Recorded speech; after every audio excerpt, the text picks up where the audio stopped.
Romanos capítulo 15, versículo 26. ¿Ya lo tenemos? Dice la palabra de Dios en el nombre de Jesús. Romanos 15, 26. Porque Macedonia y Acaya decidieron proveer alguna contribución para los pobres de los santos que están en Jerusalén. Amén. Entonces, hace 8 días empezamos nuestra serie sobre las ofrendas, los diezmos y las primicias. Y bueno, aquí recordamos cómo las iglesias del Antiguo Testamento, de las iglesias que se habían establecido ahí en las provincias romanas con el apóstol Pablo, habían decidido ofrendar para la iglesia que estaba en Jerusalén. Por eso nos dice ahí Romanos, la iglesia que estaba en los Romanos, dice: porque Macedonia y Acaya decidieron proveer alguna contribución para los pobres de los santos que están en Jerusalén. Amén. De eso estuvimos hablando hace 8 días, de la generosidad, del ofrendar, del dar. Y bueno, veíamos que también en 2 Corintios, la iglesia de los Corintios suplicaba con muchos ruegos que se les concediera la gracia de participar en este servicio a los santos. Eran iglesias que ofrendaban a la iglesia que estaba en Jerusalén. Amén. Muy bien. Vamos a 2 Corintios capítulo 9, versículo 13. 2 Corintios capítulo 9, versículo 13.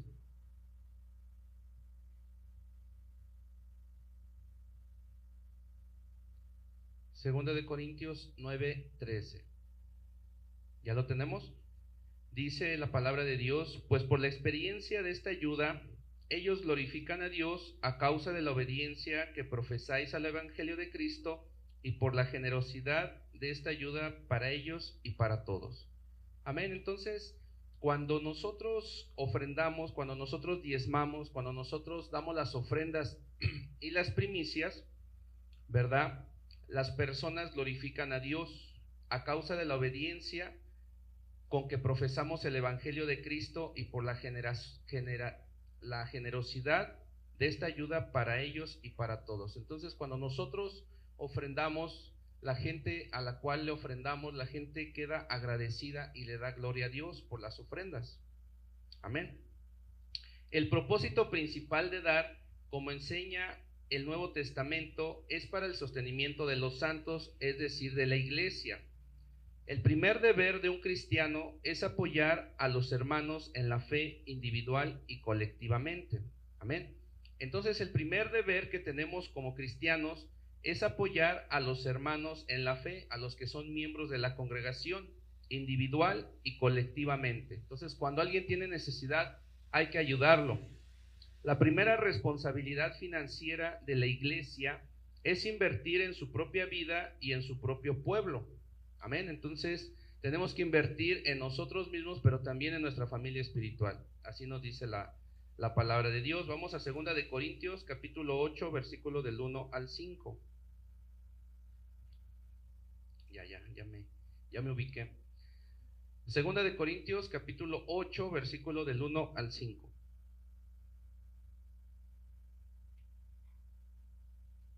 Dice la palabra de Dios, 2 Corintios capítulo 8, versículo del 1 al 5. Ahora bien, hermanos, os hacemos saber la gracia de Dios dada en la iglesia de Macedonia, que en medio de la gran aflicción con que han sido probados, la abundancia de su gozo y su extrema pobreza abundaron en la riqueza de su generosidad. Pues doy testimonio de que espontáneamente dieron según su capacidad, y aún por encima de su capacidad, suplicándonos con muchos ruegos que les concediéramos la gracia de participar en este servicio a los santos, y superando lo que esperábamos, se dieron primeramente ellos mismos al Señor y a nosotros por voluntad de Dios. Amén. Entonces, esta iglesia era una iglesia generosa, una iglesia que ofrendó, ¿verdad? No era una iglesia que tuviera mucho, pero sin embargo ofrendaron con gozo, ¿verdad? Para las iglesias de Jerusalén, para la iglesia que estaba en Jerusalén. Muy bien. Luego vámonos a Filipenses capítulo 4, versículo 14 al 16.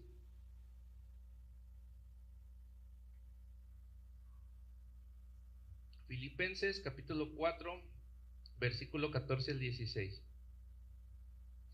dice así: aún así, bien hiciste en participar conmigo en mi aflicción, y también sabéis vosotros, oh filipenses, que al comienzo del evangelio, cuando salí de Macedonia, ninguna iglesia compartió conmigo en cuanto al dar y al recibir, sino solamente ustedes, porque aún a Tesalónica me enviasteis una y otra vez para mis necesidades.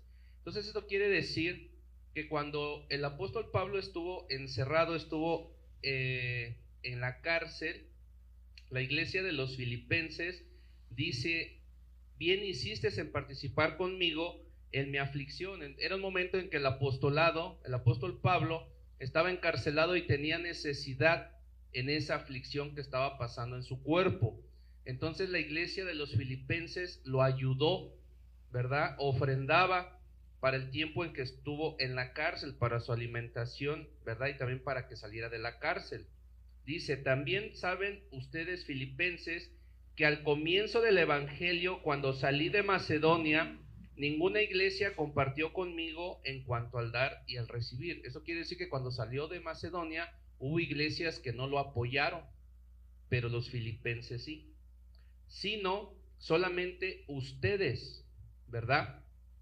Era una iglesia fiel, una iglesia que ofrendaba a este pastor, a este apóstol Pablo, ¿verdad?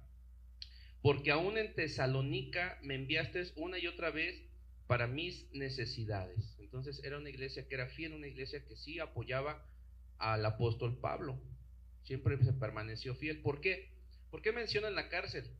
Pues porque, por ejemplo, cuando alguien predica y vienen aquí, pues es común, ¿verdad?, que se hagan las ofrendas, los diezmos, las primicias. Pero ¿qué pasaría si a uno de nosotros lo encarcelan? ¿Verdad? Como a Pablo. ¿Sería lo mismo, el mismo sentir de ir a verlo, de ofrendar para llevarle alimento, para sacarlo de la cárcel? Es algo así como cuando están en el trabajo, las personas trabajan. ¿Por qué? Porque está el jefe, porque está la persona que está ahí. Pero ¿qué pasa si la persona no está presente? ¿Seguirían trabajando igual? Eso fue lo que sucedió, que cuando Pablo estaba encarcelado, dejaron de ayudar, dejaron de ofrendar. Solamente algunas iglesias se mantuvieron fieles, como fue la de los filipenses, ¿verdad?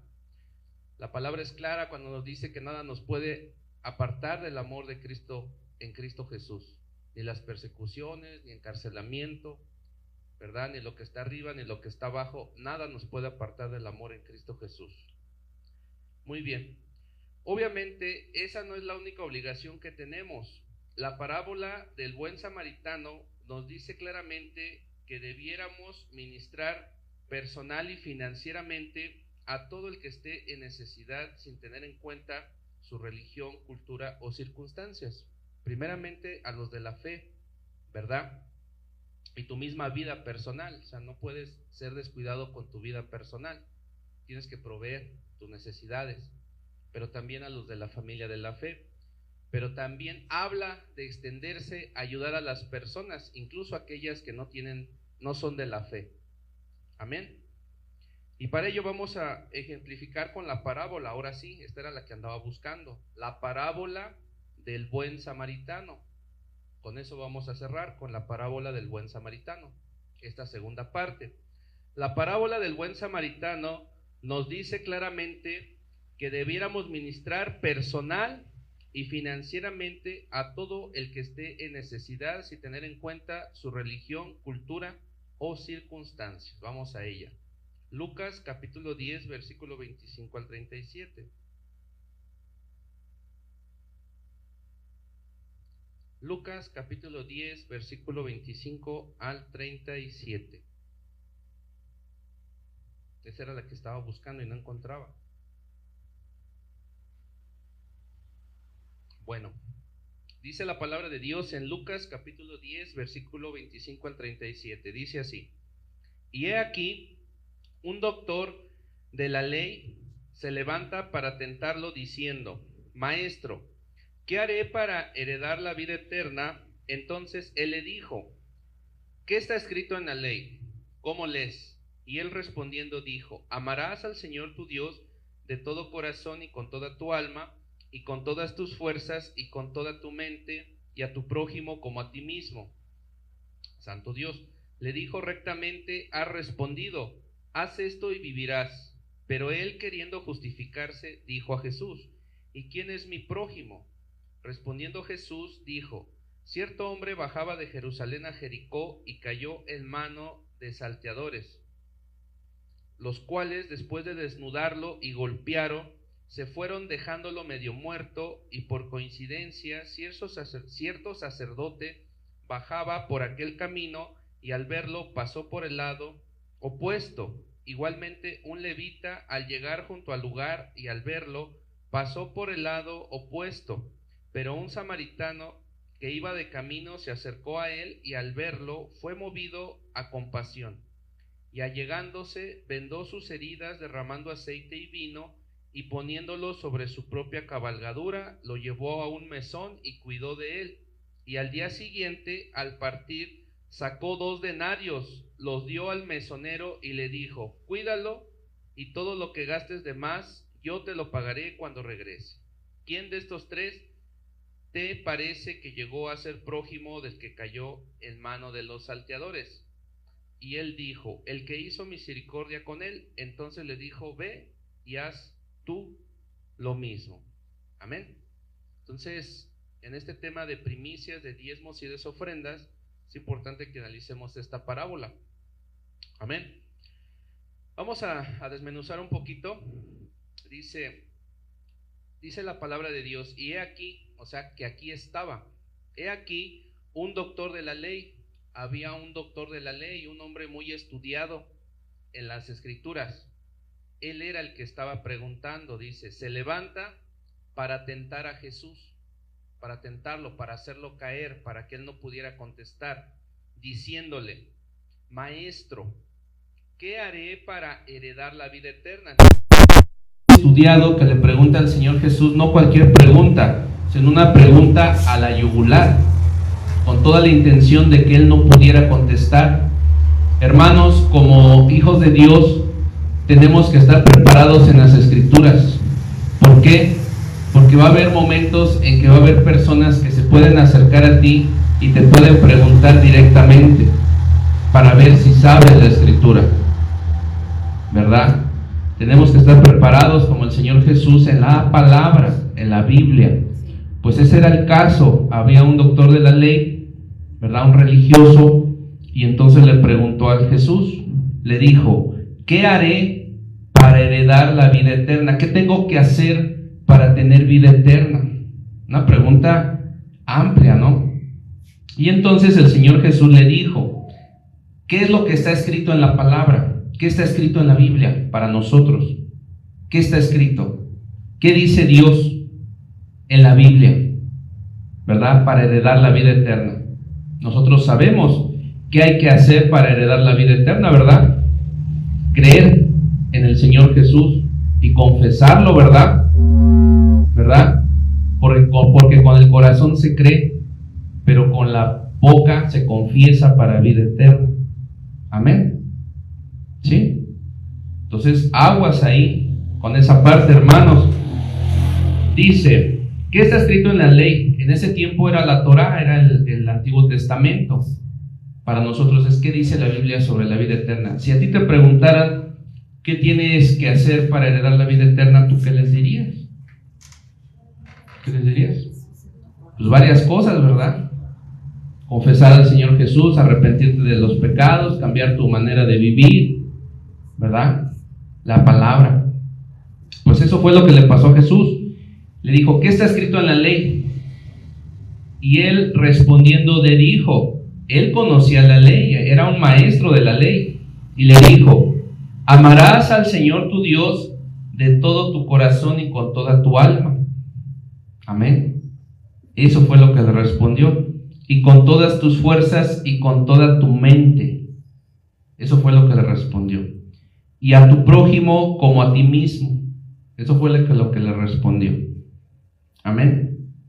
Le dijo el Señor Jesús: rectamente ha respondido. O sea, está bien lo que ha respondido, palomita. Haz esto y vivirás. Pero él, queriendo justificarse, dijo a Jesús. ¿Por qué? Porque una cosa es que nosotros conozcamos la Escritura, pero otra cosa es que nosotros lo hagamos. ¿Sí? En este momento ya está revelando el Señor. Una cosa es que nosotros sepamos la Escritura y otra cosa es que lo hagamos. A veces la misma Escritura, sea quien sea un pastor, sea un hermano, te confronta. ¿Sí? Y entonces tú empiezas a analizar tu vida para ver realmente cómo estás aplicando esta palabra. ¿Sale? Eso fue lo que le pasó a este maestro de la ley. Y dice la Escritura, queriendo justificarse. Él se quiso justificar, ¿verdad? ¿Por qué? Porque dentro de él la misma palabra estaba confrontando, ¿sí? Y entonces él, queriendo justificarse, dijo a Jesús, ¿y quién es mi prójimo? Le hizo otra pregunta, ¿quién es mi prójimo? Respondiendo el Señor Jesús, le dijo, con una parábola, le puso hasta un ejemplo. ¿Qué quiere decir? Que no solamente le dijo quién era su prójimo, sino que le dio un ejemplo, una parábola. Imagínense nada más qué conocimiento tan profundo de la palabra, pero también la revelación que tenía de la palabra el Señor Jesús. Le dijo, cierto hombre, o sea un hombre, bajaba de Jerusalén a Jericó, a una de las ciudades, y cayó en mano de ladrones, los cuales después de desnudarlo y golpearlo, le robaron y lo golpearon, se fueron dejándolo medio muerto, ¿verdad? Casi lo mataban, le robaron, le pegaron y casi lo mataban. Y por coincidencia, un sacerdote bajaba por aquel camino. Esta palabra es fuerte, hermanos, porque los sacerdotes representan a nosotros en el nuevo pacto, ¿verdad? ¿Quiénes son los sacerdotes en el nuevo pacto de nuestro Señor Jesús? Los que elevan las oraciones a Dios. Tú eres un sacerdote en el nuevo pacto, porque tú elevas oraciones, eres el sacerdote de tu casa. ¿Sí? Pues haz de cuenta que se refiere a nosotros en el nuevo pacto, y en ese tiempo, pues a un sacerdote que ministraba en el templo de Jerusalén. Nos dice que un sacerdote bajaba por ese camino, ¿sí? Y al verlo pasó de lado opuesto, o sea, no le hizo caso, lo ignoró, así de plano. En nuestros tiempos se refiere a un cristiano que ve la necesidad de una persona y se sigue de largo y no lo ayuda. Eso es lo que está ejemplificando, ¿verdad? Yo quisiera decir otra cosa, pero eso es lo que está en la Biblia, ¿sí? Igualmente, un levita, ¿a quién representa el levita? A un servidor de la casa de Dios, en ese tiempo del templo, ¿sí? Pero ahora en el nuevo pacto, ¿a quién representa? A un cristiano que ayuda a los pastores a servir.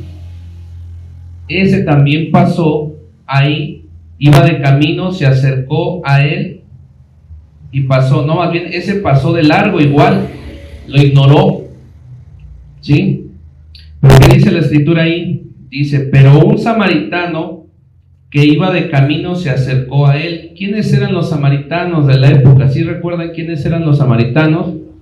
El pueblo de Israel se había dividido en dos, ¿sí? Los judíos y los samaritanos, ¿verdad? Judá y Israel.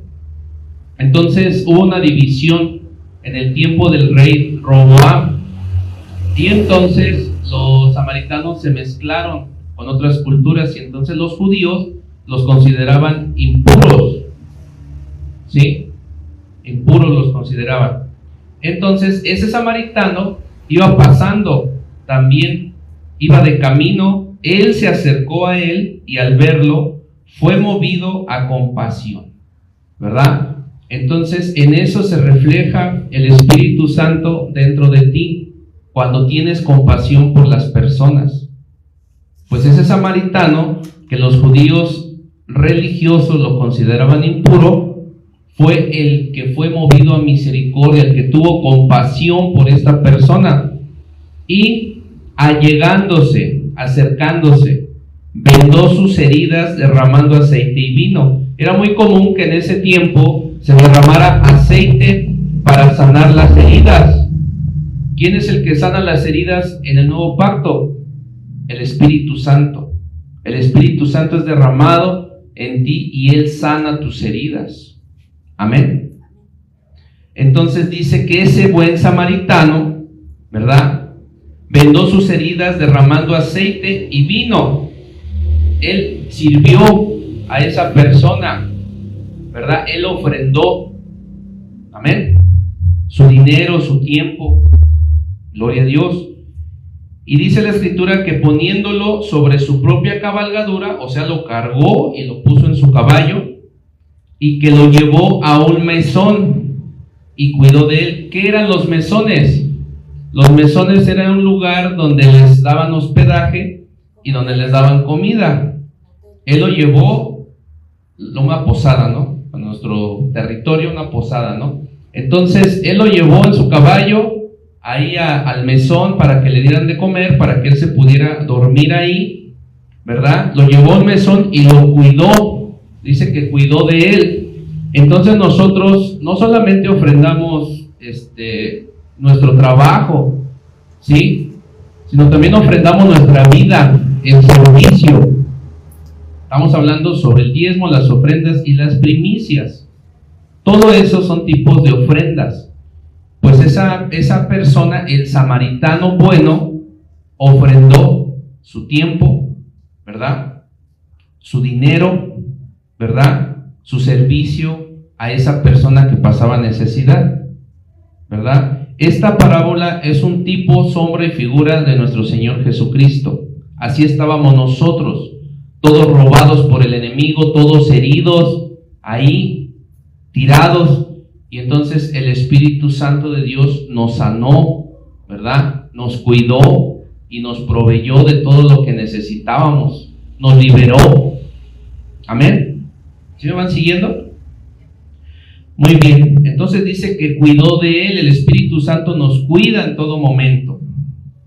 Vamos a seguir. Y al día siguiente, al partir, sacó 2 denarios, ¿verdad? Sacó dinero y los dio al mesonero y le dijo: cuídalo, y todo lo que gastes de más, yo te lo pagaré. Entonces, todo lo que sembremos en el reino, en servicio, en ofrendas, en diezmos, en primicias, Dios nos lo va a multiplicar. Amén. Por eso es un tipo, sombra y figura, un ejemplo de lo que hizo el Señor Jesús con nosotros. Nosotros solamente somos administradores del reino de Dios. La obra, la iglesia es de Él. Tu vida le pertenece a Él, no a nosotros. Amén. Es espiritual. Yo te lo pagaré cuando regrese. Cristo viene pronto. Por eso es un tipo, sombra y figura de Jesús, pero también del buen samaritano. Amén. Un ejemplo de servicio, de dar, de ser generoso, de amar al prójimo. Amén. Entonces aquí el Señor revela a través de su propia palabra quién es el prójimo.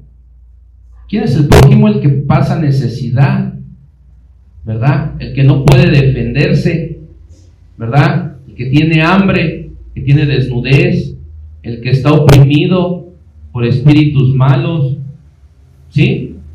Amén. ¿Sí me van siguiendo? Entonces, cuando ustedes les pregunten, ustedes pueden predicar de esta palabra para defender su fe. Amén. ¿Sí? No se me cansen, ya ahorita vamos avanzando, ya me lo terminamos. Muy bien, vamos a continuar. Entonces le dijo que él iba a pagar cuando regresara al mesonero. ¿Sí? ¿Sí me van siguiendo?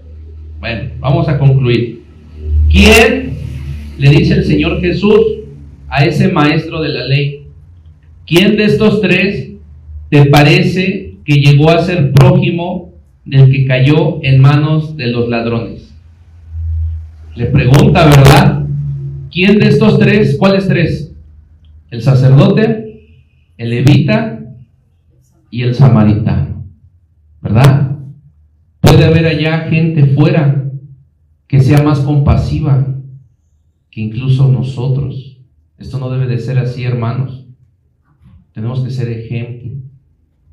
No somos perfectos, pero tenemos que esforzarnos en agradar a Dios. Amén.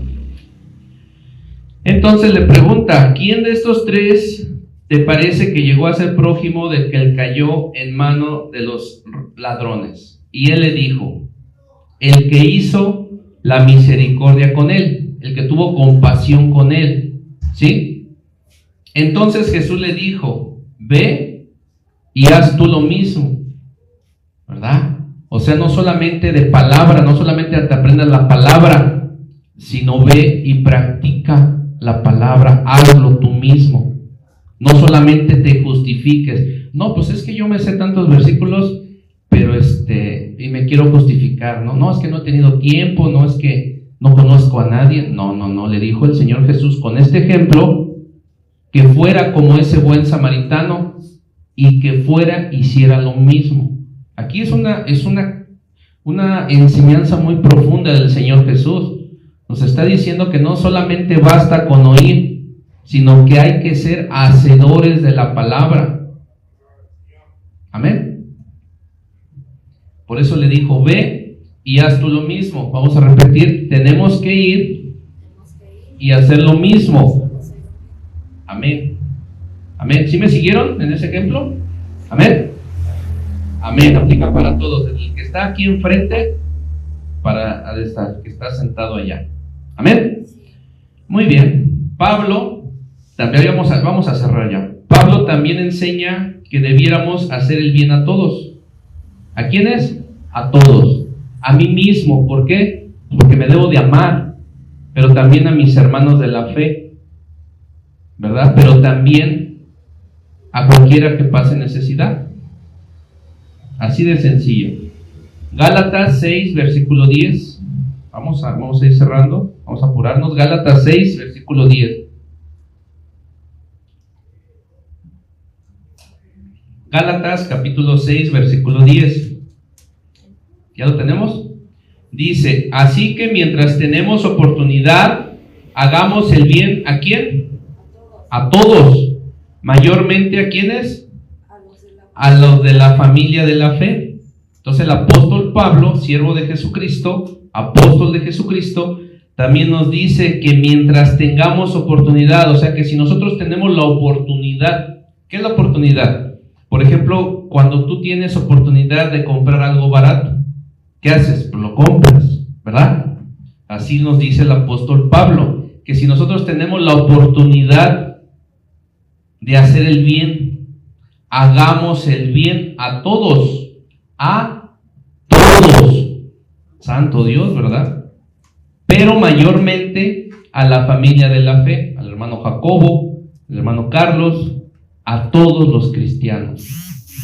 ¿Quién te va a recompensar cuando regrese? Cristo. Amén. Ahí está. Espero que me hayan seguido. Vamos a avanzar para cerrar. En este versículo nos dice, y mayormente a los de la familia de la fe. Primera de Juan 3:17.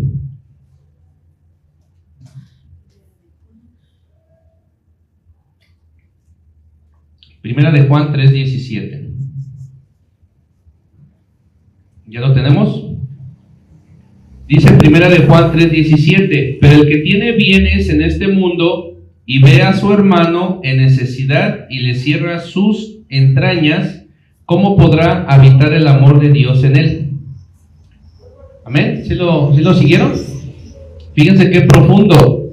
Dice que el que tiene bienes en este mundo y ve a su hermano en necesidad y le cierra de lo que tiene, ¿sí? ¿Cómo podrá habitar el amor de Dios en él? Entonces reflejamos el amor de Dios al ser generosos, al ayudar, al dar de lo que tenemos.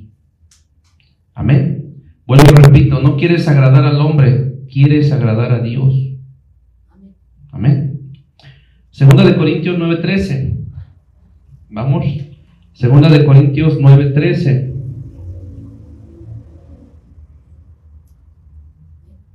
¿Ya?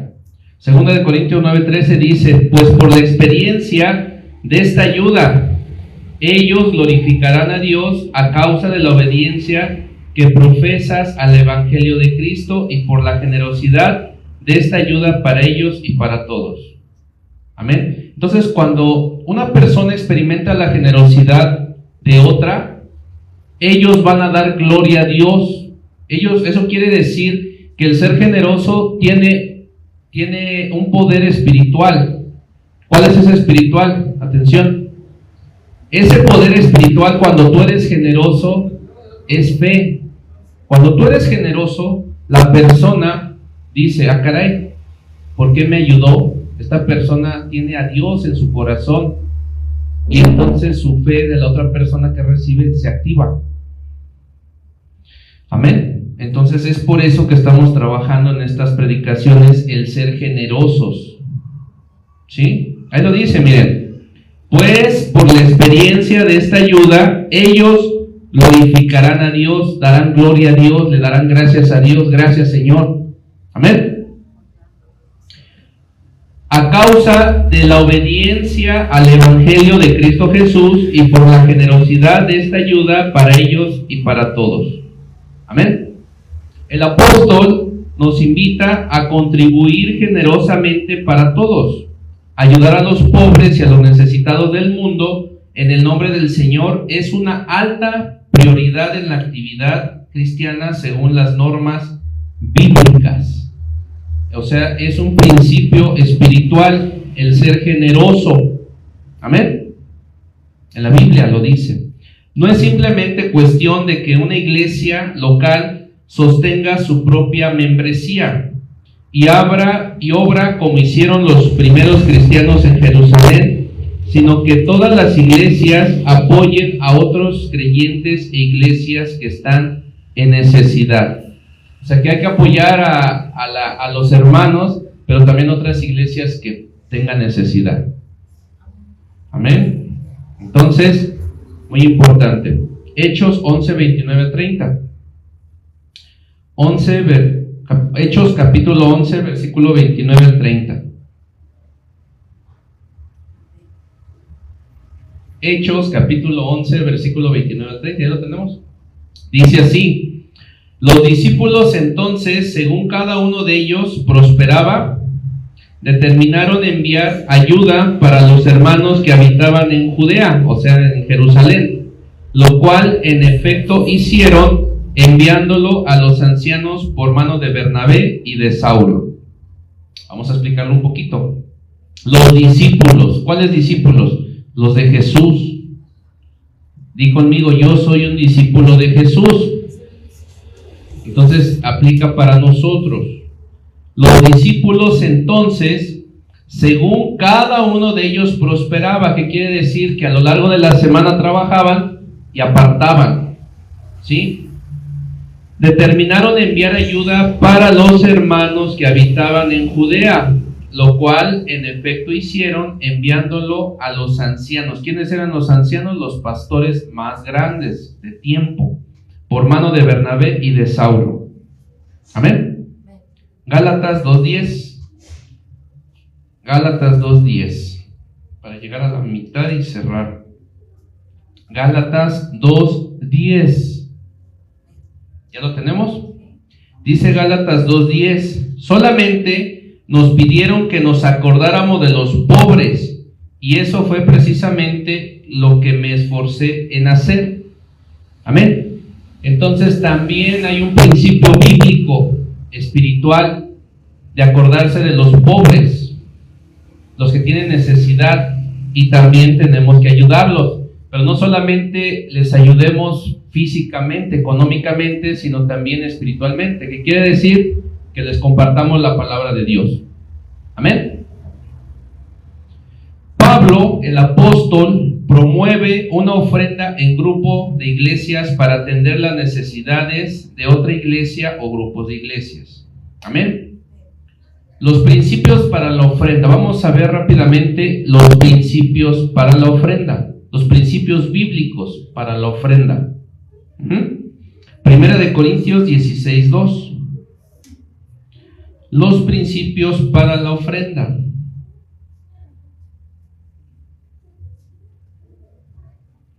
los principios para la ofrenda. Primera de Corintios 16:2.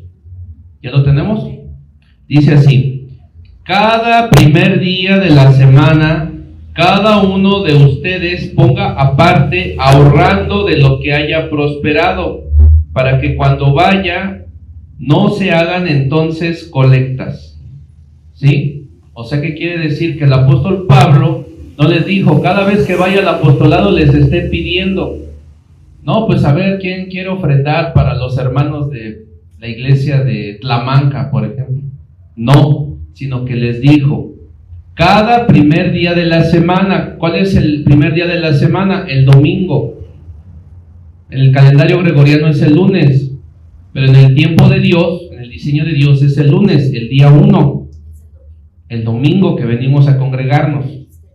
Amén. No, en el calendario gregoriano es el lunes, en el diseño de Dios, el domingo. ¿Sí? Vuelvo al versículo. Dice, cada primer día de la semana, domingo, cada uno de ustedes ponga aparte, ahorrando de lo que haya prosperado, para que cuando vaya no se hagan entonces colectas. O sea, ¿a qué me refiero? Que el pastor no tiene que estar pidiendo, sino que ya, o sea, cada cristiano sabe su generosidad. ¿Sí me explico? Muy bien. Ahora, lo voy a mencionar en esta predicación, pero tan sencillo, hermanos. El que es generoso y el que no va a ser generoso, pues no va a ser generoso. ¿Sí? Pero bueno, lo estamos viendo bíblicamente. En este versículo, Pablo declara o indica un número de principios en cuanto a la ofrenda cristiana, en lo que incluye el periodo, los participantes, el lugar y la proporción. Con eso vamos a cerrar. El periodo de tiempo, los participantes, quienes tienen que ofrendar, el lugar en donde tienen que ofrendar y cuánto tienen que ofrendar. Vamos a ello, vamos a cerrar con eso, vamos rápido. Muy bien. Estos principios forman una buena base para la responsabilidad cristiana de la ofrenda en cualquier época. El que va a ser responsable con sus ofrendas, sus diezmos, sus primicias, va a ser responsable. El que no va a ser responsable, pues no quiere ser responsable. El que se va a congregar, va a ser responsable congregándose. Y el que no va a ser responsable, pues no lo va a hacer. Pero nosotros tenemos que enseñar sobre ello, amén. El periodo. El primer principio es que el tiempo más apropiado para ofrendar es hacerlo semanalmente, cada primer día de la semana, o sea, el domingo. ¿Sale? Esto no solo nos convence de que la iglesia se reunía en domingo, sino que su plan de adoración incluía la ofrenda regular de dinero. Por eso es que después de la alabanza, de la adoración, ofrendamos, porque es parte de nuestra adoración a Dios. Amén. Yo te voy a poner un ejemplo. Si tú fueras a ver al presidente de la República Mexicana, la presidenta o presidente, ¿tú irías vestido como sea? No. Pues no, ¿verdad? ¿Tú irías con las manos vacías? Dicen aquí, sí, para que me dé. Pues no. En los tiempos antiguos se acostumbraba que cuando se iba a ver a un rey, le llevaban regalos, obviamente para obtener su favor. Era un rey. ¿Tú crees que lo que le ibas a dar se compara con lo que él te iba a dar? A ver, pues no. Entonces no, a un rey, a un embajador, a alguien importante se le lleva un regalo. Amén. ¿Sí van siguiendo? ¿O están durmiendo? ¿Sí van siguiendo? Yo les estaba como que así, pero el Señor ya está fluyendo. Amén. Entonces, no, hermanos, si eso en los humanos pasa, ahora cuando venimos a ver a Dios, pues nos tenemos que vestir bien. Bueno, a lo mejor que podamos. Cuando venimos a ver a Dios, Dios es espíritu, ¿sí? Entonces tenemos que venir bien, pero tenemos que traer algo para Él. ¿verdad? Entonces por eso es que le adoramos, que le exaltamos, que le cantamos, que le alabamos, pero también trae un reflejo de nuestra adoración las ofrendas. Dios no necesita las ofrendas son para que tú seas prosperado y no son obligatorias, ¿sí? Pero sin embargo existen principios bíblicos que se activan, que desatan bendición sobre tu vida cuando tú ofrendas. ¿Amén? ¿Sí? ¿Sí me van siguiendo o no? Bueno, ofrendar no debe de ser algo irregular. ¿Qué quiere decir? Que un día sí doy, otro día no doy. No, la adoración debe de ser continua. Nuestras oraciones son continuas, ¿no? Pues la adoración a través de las ofrendas debe de ser continua. Amén.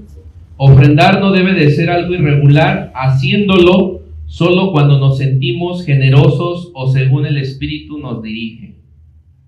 O sea, va a haber momentos en que vamos a sentir ser generosos. Ay, no, sí, hoy sí doy, pero hoy no me siento generoso, hoy no doy. No, siempre debemos de ser generosos. Tampoco vamos a depender que el Espíritu Santo nos diga, órale, da. Sí, Señor, sí, da. Bueno, Señor, obedezco y doy. No, sino que debe de estar en nosotros, debe de ser de forma regular. Nato, exactamente, espontáneo así, generosidad. Bueno, vamos a continuar. El Espíritu, por supuesto, puede dirigirnos a dar en momentos especiales y en formas especiales, pero su dirección primaria para ofrendar, como todo lo demás, nos viene por medio de las Escrituras. Por eso es muy importante hablar de ello con la palabra, ¿sale?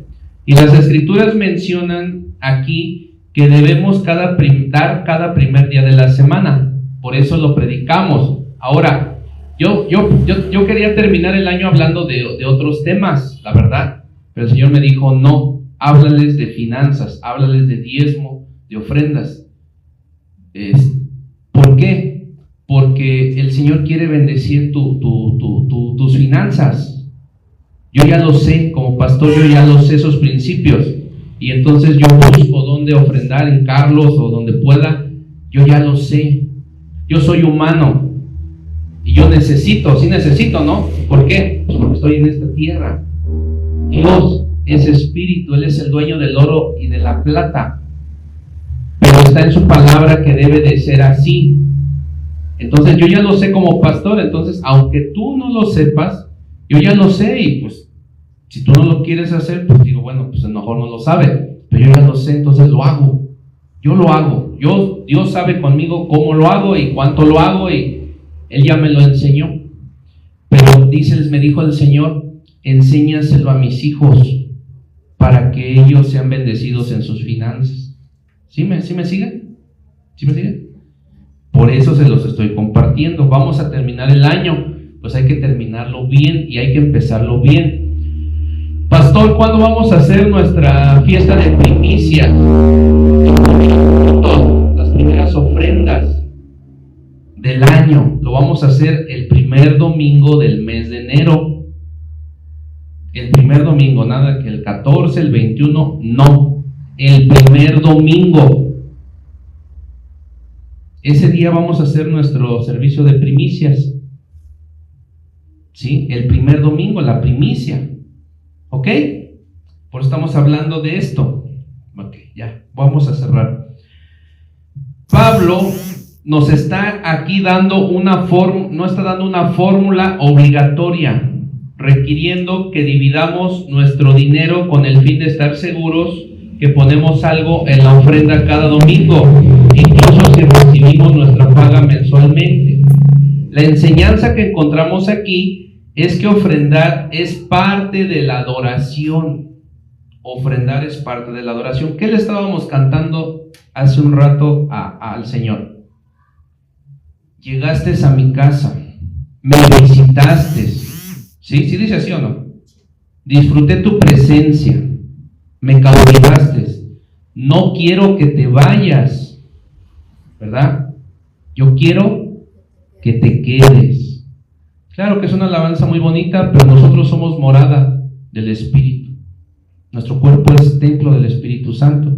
Entonces, para que nuestro Señor permanezca con nosotros, hay que ofrendarle, pero no obligatorio, voluntario. Entonces, ¿qué dice la alabanza? Yo quiero que te quedes, te he preparado un aposento para ti. En este caso el aposento somos nosotros, la ofrenda somos nosotros voluntariamente, no a fuerzas. ¿Por qué? Porque a Dios no le agrada nada que sea la fuerza. Tiene que ser voluntario, no obligado. Por eso yo no te vengo a pedir dinero el día de hoy, yo no vengo a eso. Yo te vengo a compartir lo que el Señor me enseñó a mí como pastor y que yo lo hago. Yo tengo una autoridad espiritual, un apostolado, pero yo ya lo sé. Te lo vengo a compartir para que tú lo sepas y tú tengas unas finanzas bendecidas por el Espíritu Santo. Amén. Bueno, entonces dice, ofrendar es parte de la adoración y de la comunión, de tu comunión con Dios personal, no con el pastor, no con los hermanos, tu comunión personal. Y aún cuando no tengamos que dar en un domingo en particular, deberíamos ser sensibles a las necesidades de la iglesia. ¿Qué quiere decir esto? Pues que si vemos que hace falta una escoba, pues deberíamos de ser sensibles, ¿no? ¿Verdad? Ahí falta pintura, bueno, no sé, te lo dejo a tu consideración, ¿no? ¿Sale? Deberíamos de ser sensibles a las necesidades de la iglesia y a nuestro privilegio de ayudar en ellas. ¿Por qué dice nuestro privilegio de ayudar en ellas? ¿A quién venimos a ver? ¿Al pastor? ¿A los hermanos? No, a Dios. A Dios. Claro que también a los hermanos. ¿Por qué a los hermanos también los venimos a ver? Pues porque es el cuerpo de Cristo.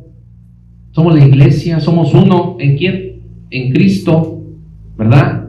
Pero al que venimos a ver principalmente es a Dios. ¿Sí?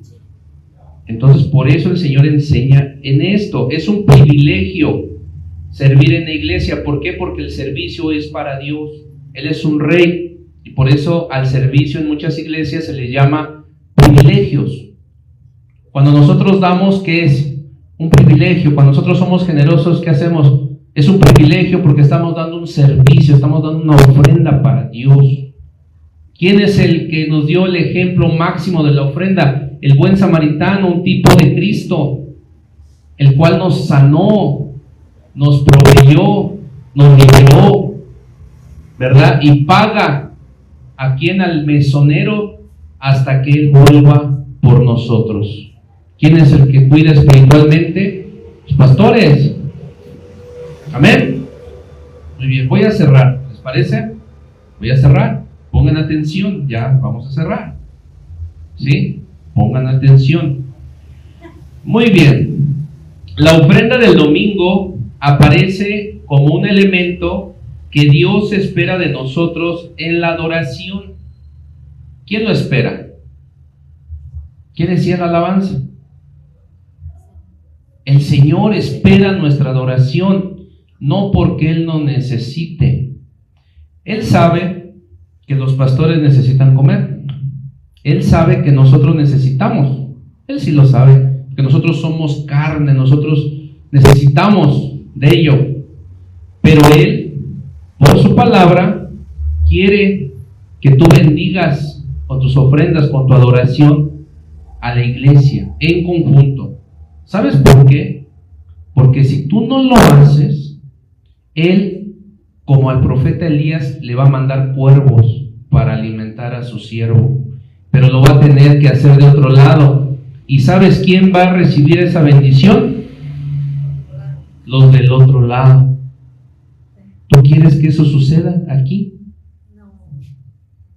Pues no. Amén. Igual los que llegan a nuestra casa, si tú no los ayudas, los pueden ayudar en otro lado. ¿Quieres perder esa bendición? Pues no, hay que ayudarlos por obediencia, por amor. ¿Sí? ¿Sí me van siguiendo? Entonces, quítense esa idea de que el pastor les va a pedir en la semana o no sé, oiga, miren, hay que cooperar para esto. Precisamente para eso se tiene que enseñar, ¿sí? Pero no tiene que ser obligatorio, es una bendición para el que da, un servicio a Dios, una ofrenda. Muy bien, vámonos. La ofrenda del domingo aparece como un elemento que Dios espera de nosotros en la adoración. Parte de nuestros deberes como sacerdotes del nuevo pacto de ofrecer sacrificios espirituales a Dios. ¿Por qué espirituales? Porque ¿cómo se hacía en el antiguo pacto? ¿Cómo se hacía? Con becerros, con vacas. ¿Tienes idea de lo que vale una vaca? ¿Cuánto valdrá una vaca, pastora? ¿Como unos 10? Hermano Carlos, ¿como unos 10? Vacas, Carlos, hermano Carlos, vacas quemaban en el altar. Borregas, ¿cuánto vale una borrega? Deja del precio. Pero hay que entenderlo espiritualmente. Hoy ya no se hace así físicamente. ¿Por qué? Porque el Señor Jesús fue el cordero inmolado, fue el cordero sacrificado.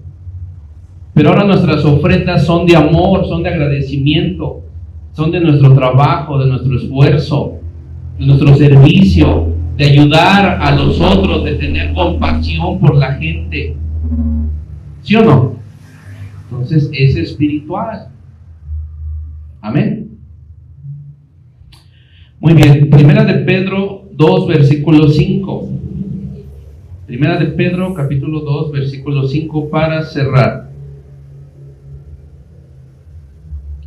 Pensé que iba a avanzar a la otra, pero no. Entonces para la otra vamos a seguir con esto. Primera de Pedro, capítulo 2, versículo 5. ¿Ya lo tenemos? Dice así. Fíjense qué bonito. Este es el versículo de la casa espiritual. Dice: vosotros también, como piedras vivas, estáis siendo edificados como casa espiritual para un sacerdocio santo, a fin de ofrecer sacrificios espirituales aceptables a Dios por medio de Jesús, el Mesías o el Hijo de Dios. Fíjense qué bonito. Entonces, nosotros también, como piedras vivas, ¿quién es la roca? Jesús, Cristo Jesús. Nosotros como sus hijos somos piedritas. ¿Por qué piedritas? Somos pedacitos de Jesús en esta tierra. El Espíritu Santo está con nosotros. ¿Por qué vivas? Por el Espíritu Santo, por el fuego del Espíritu Santo que está en ti. ¿Ven? Estáis siendo edificados. ¿Qué es edificados? Creciendo espiritualmente en Cristo, que es la roca, en nuestra fe. Somos edificados, ¿sí?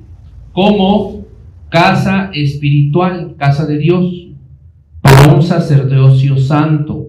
Se refiere a ti. Cuando tú oras por tu familia, tú ejerces un sacerdocio santo, apartado para Dios. Eso quiere decir, para un sacerdocio santo, a fin de ofrecer sacrificios espirituales. Tú como hijo de Dios, como sacerdote del Altísimo, tienes continuamente que estar ofreciendo sacrificios espirituales.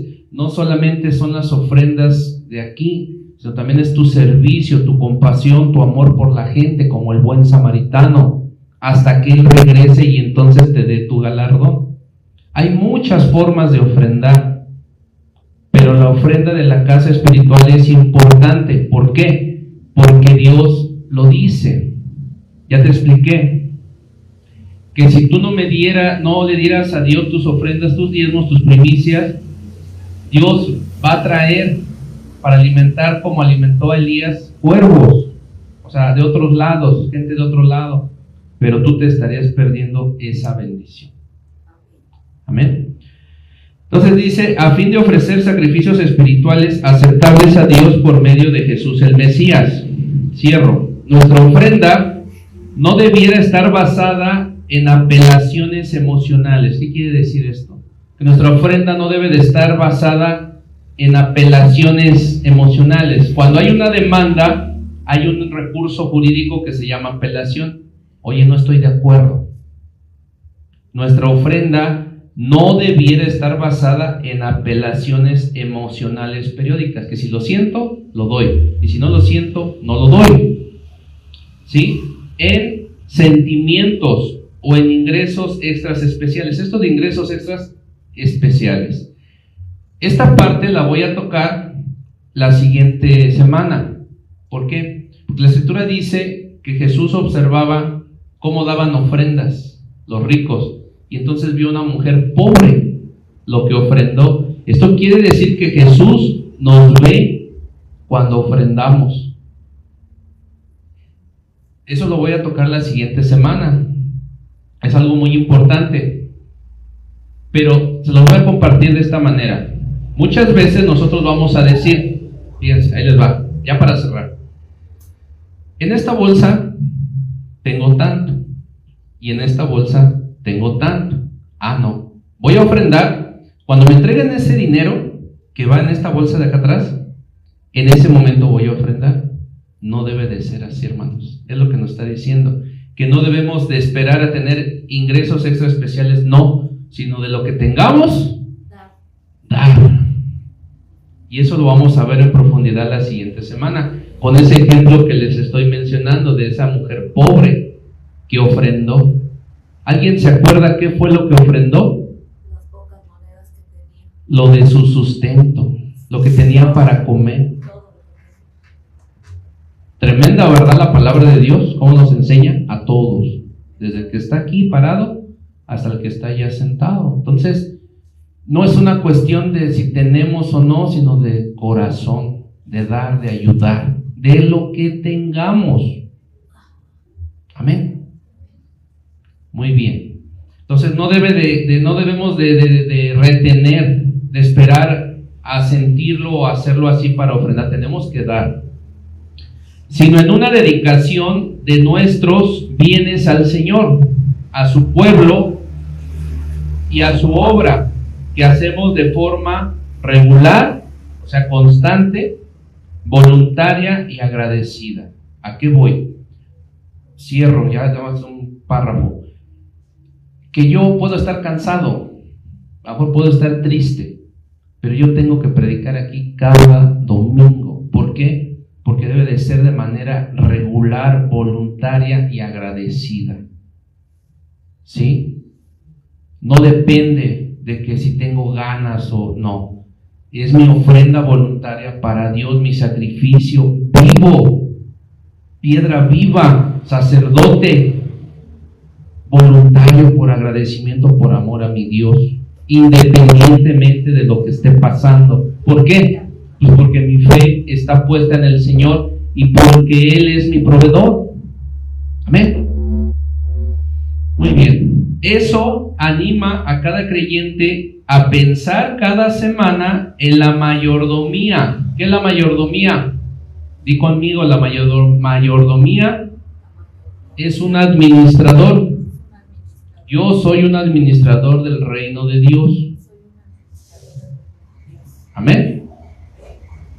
Muy bien. Eso anima a cada creyente a pensar cada semana en la mayordomía y en el sacrificio de dar. O sea, tienes que pensarlo. Y como a veces se nos olvida, por eso es importante la palabra de Dios para volvérnoslo a recordar. Amén. Es necesario que constantemente estemos escudriñando la palabra de Dios para nuestro propio bienestar. La ofrenda semanal despierta la sensibilidad al dinero, de forma que al dar lo vemos como una responsabilidad espiritual continua y regular, pero tienes que discernirlo en el espíritu. Amén. Muy bien. Gloria a Dios, ponte de pie y vamos a orar para ser despedidos. Todavía no terminamos la otra parte. Amén. Vamos a entrar a otra parte. Vamos a seguir hablando de primicias, diezmos y ofrendas. Ahí cierra tus ojos, inclina tu rostro y vamos a orar. Padre, en el nombre de Jesús, te damos las gracias, Señor, por esta celebración dominical. Gracias, Señor, por tu palabra. Gracias, Padre, por enseñarnos la parábola del buen samaritano, por enseñarnos tu ejemplo, Cristo Jesús, porque esa parábola es tipo, sombra y figura de lo que hiciste tú en la cruz por nosotros. Señor, tú nos has dado tu Espíritu Santo, has sanado nuestras heridas, Señor, nos has dado la provisión, Padre, y nos has puesto pastores para que cuiden de nosotros hasta tu regreso. Señor, danos un corazón generoso, danos un corazón agradecido, que podamos dar, Señor, de lo que tú nos prosperas cada semana, que no nos retengamos, Señor, las cosas y que podamos soltar con generosidad, con agradecimiento, esas ofrendas, Padre, que tú nos enseñas que debemos de dar cada semana, Padre, para que nuestras finanzas sean bendecidas. Tú nos quieres bendecir y te damos las gracias por ello. Yo declaro que esta palabra se multiplica al 100 en nuestras vidas, en nuestros corazones, y que tú nos das la sabiduría y el entendimiento para llevarla a cabo en toda nuestra vida y cada día de nuestra existencia en esta tierra. Bendigo a mi hermano Jacobo, que hoy nos visitó. Bendigo su familia, su casa, su economía, todo lo que es y representa. Declaro bendición sobre su vida, que tu Espíritu Santo termina la obra que ha comenzado en él, en su casa, en su familia. Tú conoces su corazón, Señor, y yo lo bendigo en esta mañana. Que su trabajo sea bendecido, todas sus actividades, Señor. Sé tú con él, Padre, tú que lo conoces desde que era pequeño, desde el vientre de su madre. Yo lo bendigo con tu Espíritu Santo y declaro bendiciones hasta que sobreabunden sobre su vida. Bendigo a mi hermano Carlos, a mi pastora Ivonne, Padre, a mi hermana Cristina, que nos ve a través de las redes sociales, declarando tu bendición sobre este día, Padre, que tu palabra nos seguirá transformando en el nombre poderoso y precioso de nuestro Señor Jesucristo. Amén y amén. Gloria a Dios, amados hermanos, estamos despedidos. No olvide darse la paz en el amor de Cristo, como hermanos que somos, en unidad, y saludar a nuestro hermano Jacobo, que hoy nos visita. Estamos despedidos. Que Dios les bendiga.